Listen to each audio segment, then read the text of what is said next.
क्योंकि एक खानदानी माफिया वहां पर फिर से कब्जा करना चाहता है। उत्तर प्रदेश में तो हमने बुलडोजर से रौंद रौंद करके इन माफियाओं की कचमूर निकाल करके उत्तर प्रदेश की धरती से जहन्नुम के रास्ते उनके खोल दिए हैं। पूरे बिहार के सामने पहले एक संकट खड़ा किया, बिहार के विकास को बाधित किया। आप याद करिए, आरजेडी के समय बिहार के अंदर अपराध और अपहरण एक उद्योग बन चुका था।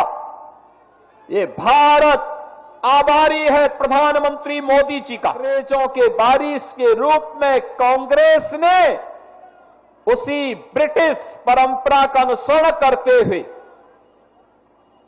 पूरे बिहार के सामने पहले एक संकट खड़ा किया, बिहार के विकास को बाधित किया। और बहनों और भाइयों, जो बचा खुचा था उस बचे खुचे को बाकी तो आरजेडी ने पूरा करके रख दिया। आप याद करिए, आरजेडी के समय बिहार के अंदर अपराध और अपहरण एक उद्योग बन चुका था। आरजेडी के समय बिहार के अंदर किस प्रकार की अराजकता थी, किस प्रकार की गुंडागिर्दी थी, परिवारवाद किस कदर हावी होकर के एक ही परिवार और नातेदार रिश्तेदार पूरे बिहार को रौंदने का कार्य कर रहे थे, बिहार के नौजवानों के सामने पहचान का संकट खड़ा कर रहे थे। और मानव तो दूर, पशुओं का भी चारा हजम करके पूरे बिहार के नौजवानों के सामने भीषण संकट खड़ा कर दिए थे। बहनों और भाइयों, ये भारत आभारी है प्रधानमंत्री मोदी जी का। एक गरीब के घर में पैदा होने वाला और सामान्य नागरिक के रूप में अपनी दिनचर्या को आगे बढ़ाने वाले नरेंद्र भाई मोदी जी ने 2014 में भारत को नेतृत्व देना प्रारंभ किया।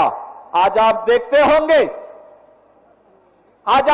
होंगे देश के अंदर 80 करोड़ लोगों को फ्री में राशन, 50 करोड़ लोगों को आयुष्मान भारत में निःशुल्क स्वास्थ्य की बीमा का कवर, 12 करोड़ गरीबों के घर में शौचालय। मैं परसों रघुनाथपुर में आया था और रघुनाथपुर में मैं इसलिए आया था क्योंकि एक खानदानी माफिया वहां पर फिर से कब्जा करना चाहता है।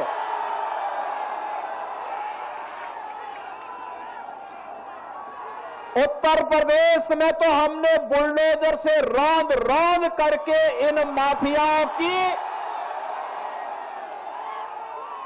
कचमूर निकाल करके उत्तर प्रदेश की धरती से जहन्नुम के रास्ते उनके खोल दिए हैं। लेकिन हमारी सीता मैया से जुड़े हुए बिहार की धरती पर कोई मारीच और सुबह फिर से सिर न उठाना पड़े, उठा सके। लेकिन जब मैं उस दिन आ रहा था तो बड़ी बारिश शुरू हो गई थी